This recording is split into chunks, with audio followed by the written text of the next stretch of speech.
What's up, everybody? This is Al Johnson here with the Al Johnson Show, and today it's going to be my review for episode 3 of Marvel's Secret Invasion on Disney Plus.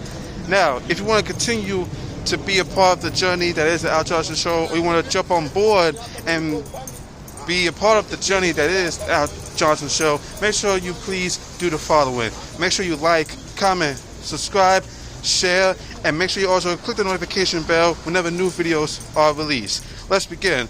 So folks, we are now halfway through to Secret Invasion. We are now three episodes in, and we have 3 episodes left. And folks, to me, this episode, it didn't really hit as hard as the previous 2, but I still think this episode was really quite good. The episode was called Betrayed, and there was a lot of assumed and or outright betrayal going on. But then again, because this is a spy thriller TV show, you can expect some betrayals here and there. And again, to me, I want to highlight my 2 favorite things about this show that was in this episode: the banter between Talos and Nick Fury, and the motive of Gravik. Now, going to Talos and Fury, their banter is incredible. I mean, just the way, given how the last talk was in the previous episode on the train about the fact that there's a million new Skrulls on Earth walking amongst us, and just the way they interact with each other. It was almost like watching a married couple argue. You know, with the whole thing about how Talos is like, you know, listen, Fury, if you want me to help you with this thing, I'm going to need you to use your words. What words? Help me, Talos, because I am useless without you. And the fact that Fury had to suck it up and say it so Talos could come along, amazing. And also how Talos is like, I don't understand the whole thing with dogs. What other relationship between human and species require the human to clean up the species poop? It's like, well, I've been cleaning up your poop for the last 30 years. Oh, you want to go that route? Listen here, Fury, you are a smart guy. No question, but don't act like you were all what you think you are, because if I remember correctly, in 1995, when me and a few of the Skrulls I came with came down to Earth, you were nobody working at a desk for S.H.I.E.L.D. Well, I was ascending the ranks. Oh, please. Every bit of intel, every bit of dirt you got from elsewhere, that was because of us. We did that. Whenever this happened, we did that.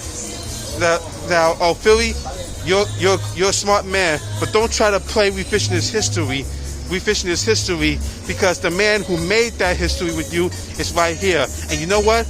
I don't even want to thank you. Just want some respect. Just all that back and forth. And I also like how it basically explains that the reason why Nick Fury was always 3-4 steps ahead of everybody was because he had secret agents working for him, giving him information.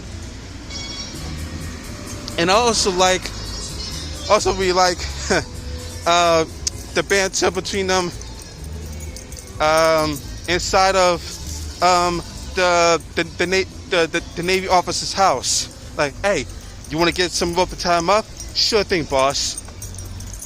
Thanks for saving my life, Talos. No problem. Oh, thanks for saving my life, Fury. No problem, Talos. Anytime. It's like, man, I would definitely watch more with these 2. Oh, hold on. Excuse me. Sorry about that. Gotta adjust the brightness here because it's dark out. But yeah, I enjoyed the banter between them, and just the bickering back and forth. It's hilarious. And I also really like how you see the motive of Gravik. Obviously, if you really break it down at base level, It's basically your typical feeling of, I want to take over the earth, that you've seen millions of times. However, the way Kingsley Ben-Adir and how he plays Gravik and how he, like the way he speaks his actions, the way he does his actions, the way you can see it in his eyes, and you can see it in his body language, how he feels, how he can assess a situation. I mean, that whole parlay at the museum, in my shorts review, I said it was a restaurant, it was actually a museum. In that museum, the way how he was egging Talos on, bringing up Gaia, and how he was about to strike him, but then all them other scrolls turned into Gravik, showing how Gravik got one up on him, being like, hey, you try something, my fellow scrolls will get you. Like, and speaking of that whole thing between them, which was, again, the dialogue on this show is really quite amazing. You wouldn't think in the MCU that some of your favorite moments from a MCU TV show on Disney Plus would be the talking. I mean, then again, my favorite show on Disney Plus from the MCU is Loki, and my favorite parts of Loki season 1 was the dialogue, was just the interaction, the conversation, and this, it picks right up. Well, not really picks right up, but you see what I mean. But also, like I said, the way Gravik, he can assess a situation, and how his whole plan for that episode was, oh, we're going to have a British Navy ship destroy an airplane, and then the humans will destroy each other. World War III will happen, and within a week, the human race will be gone, and we will take over. How after Gaia basically turned rogue and helped out her father and tried to escape, how Gravik was all like, how yeah, the whole thing with the ship, yeah, it didn't work out. The plane, it could still be necessary, but for me, my whole goal for this mission was to find out who was the mole working in my ranks, and I say that mission's complete. And he shot Gaia in the chest, point blank range too. As Gaia was telling him off, are you the leader of the Skrulls, or are you our worst enemy? And just shot in the chest. If you've seen trailers or commercials that happened after this moment, she's not dead. I can assure you of that. But also, I also want to highlight the relationship between Vala and Nick Fury, the Skrull wife, and Nick Fury. Again, the dialogue, the conversations, just everything between them. It's like you understand the history and how Vala was like, you know, for 5 years I cried for you because you were gone, and when I was getting over losing you, you popped back up, and then immediately after that, you voluntarily go up into space, and you were there for years. And you would ask me, oh, what have you become since I've been gone? I was me before you. Because even though I didn't begrudge you for leaving, it was like that the fact that you stayed away is what hurt me. And the way how throughout certain parts of the episode, how she kept getting phone calls from some mystery party about, oh, what's going on, that I don't have the information. And then phone comes through. It's time, and she goes to her safety deposit box, and in her box is a gun, and then she gets a call saying, hey, meet me at St. James Church in an hour. I want to speak to Gravik. Yeah, well, you're talking to me. And call me crazy, but the person on the phone, was that Rhodey? Was that Rhodey? And if that was Rhodey, does that mean Rhodey is a Skrull? I don't know, but it is interesting. Now, that would be something. That would be something if one of the Avengers. Now, yes, in the comics, some or all of the Avengers were revealed to be Skrulls. So far for this show, outside of the death of Maria Hill, there hasn't been any. Hold on, sorry about that. Had to find some light.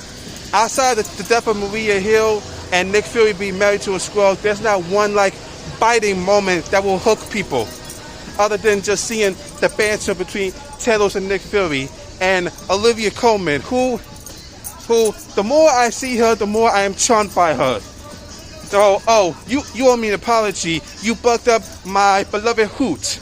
Don't tell me that's the name you're giving it. Oh, no. I'm giving it a new name. Nick Fury. He has a beautiful eye patch. I enjoy her. I enjoy Olivia Colman in the MCU, which I didn't think I would. I really didn't think I would, but... So yeah, other than those things or reasons why people are still watching, there's not like something to hook you. Rhodey being a Skrull could be something to hook people to watch the last 3 episodes. I don't know. Sorry about that. But yeah, just certain things that are going down in the show. Oh, sorry. Had to step over a puddle. Certain things that are going down in the show that really are captivating. And also, the tease of the Super Skrull. And the fact that graphic even says Super Skrull. Says all you need to know about what's going down. Now, what will happen in the next 3 episodes, the last 3 episodes, that remains to be seen. And we will watch to see how it all goes down. And folks, that's it. I mean, not really a whole lot happened other than trying to stop World War III, which I'm pretty sure it will still maybe happen, but who knows. But folks, that's it for my thoughts on episode 3 of Secret Invasion. What do you guys think about Secret Invasion so far? Is it good? Is it okay? Let me know down below. And also, what do you think will happen in the final 3 episodes? And do you think Gaia is dead? And do you think Rhodey is a Skrull? Let me know down below. And folks, thank you all for watching. Make sure you like, comment, subscribe, and click the notification bell to be updated for future videos. And as always, guys, remember, I've been Al Johnson, and you're not. Deuces.